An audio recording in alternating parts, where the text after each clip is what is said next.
Breaking news from downtown. Within the last hour, a fire was reported at St. John's Catholic Church downtown.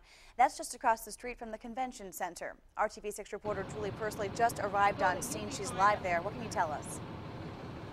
Well, we're here in front of St. John's Catholic Church. Firefighters were called here just after 4 o'clock after a burglary alarm went off. Captain Rita Burris is here with us now. First, I guess the big question is, how big was the fire and is it out? The fire is out. The fire was not a large fire, but it was enough to cause some damage to the inside of the church, towards the rear of the church. It was not on the altar. It did not damage any of the pews that we can tell at this time. So it was just a small amount of damage in the rear of the church, but about $15,000 in damage. How were you first notified? Well, the alarms were going off kind of simultaneously for a possible burglary and or possible fire. So it was a mutual response by both the IMPD and IFD.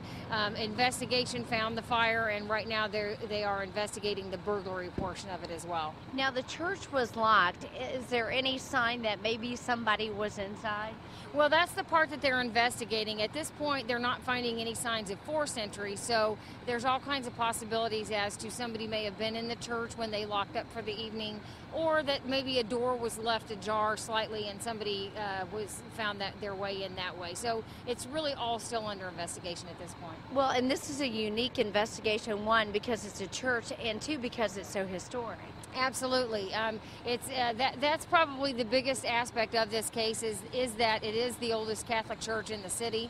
It was built in the 1800s, so at this point any damage done to the church is significant because of the historic value of the church. Will the ATF be called in? The ATF has been notified, and again, because it is a church, it is their protocol for us to notify them that this is going on. Now, whether they come in and take command of this incident, I don't know. That's kind of their protocol they have to work out. And then lastly, before we go, Captain, I know a lot of times there is early morning mass. What about for today? Any word? Will the church be closed?